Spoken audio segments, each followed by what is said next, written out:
नमस्कार दोस्तों। आज की कहानी नैतिक या शिक्षाप्रद कहानी नहीं, आज एक माँ की दर्द भरी कहानी है जो इतना मजबूर हो गई कि बेटे को भूल जाना ठीक समझी। तो चलिए सुनते हैं आज की कहानी, माँ की आखिरी खत। रात के 12 बज चुके थे। माँ कभी दरवाजे की तरफ दिखती तो कभी एक नज़र घड़ी की तरफ। माँ की आंखों में और चेहरे पर चिंता साफ नजर आ रही थी। थोड़ी देर में दरवाजे की घंटी बजी। माँ ने काफी तेजी से दरवाजा खोला और सामने बैठे विक्रम और बहू मानसी को देखकर पूछा, इतनी देर क्यों हो गई? मैं कब से तुम्हारी राह देख रही थी। विक्रम घर के अंदर प्रवेश करते हुए बोला, माँ मैं अब छोटे नहीं हूँ, तुम मेरी चिंता मत किया करो। माँ ने दरवाजा बंद करते हुए कहा, बेटा कितना भी बड़ा हो जाए माँ के लिए छोटा ही रहता है। चलो थोड़ा हाथ पैर धो लो, मैं तुम्हारे लिए खाना लगा देती हूँ। बहू मानसी ने कहा, माँ जी हम बाहर से खाना खाकर आए हैं, आप खा लीजिए, हम सोने जा रहे हैं। लेकिन मैंने तो तुम लोगों की पसंद की खीर बनाई है, आओ थोड़ी थोड़ी खा ले। माँ तुझे एक बार में समझ में नहीं आती है क्या? तेरी बहू ने कहा ना हम बाहर से खाना खाकर आए हैं, क्यों परेशान करती है? जा तू खीर खा ले और सो जा, और हमें भी शांति से सोने दे। माँ अकेले कैसे खीर खा सकती थी और उसे बिना खाए नींद कैसे आ सकती थी? क्योंकि बेटे के इंतजार में उसने भी कुछ नहीं खाया था। वो किचन में गई, एक गिलास पानी पिया और अपने रूम में चली गई। सुबह 10 बजे विक्रम की आँख खुली। बाजू में मानसी अभी भी सो रही थी।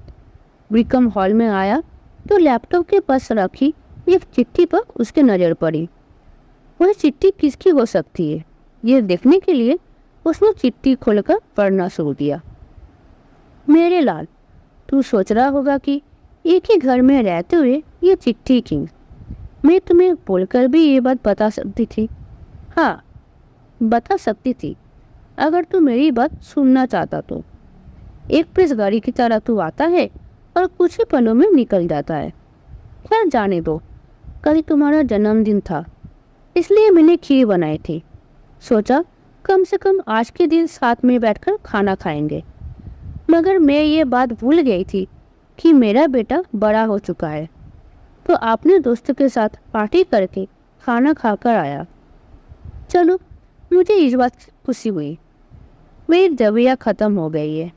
मैंने कुछ दिन पहले तुझे दवाई की एक चिट्ठी दी थी, अगर वक्त मिला तो वो दवाई मुझे ला कर देना, मुझे थोड़ी राहत हो जाएगी।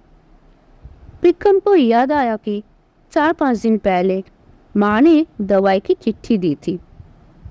उसने अपने ऑफिस के बैग में चिट्ठी को तलाशा और उसे खोलकर देखा।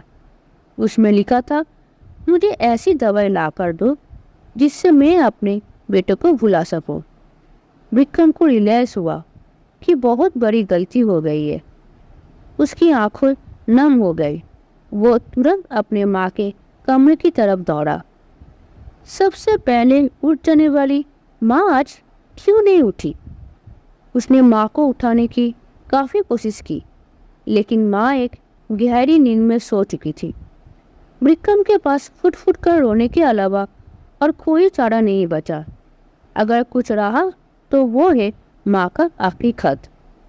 दोस्तों, हम अपने माता पिता से प्यार तो बहुत करते हैं, पर जो नहीं दे पाते वो है वक्त।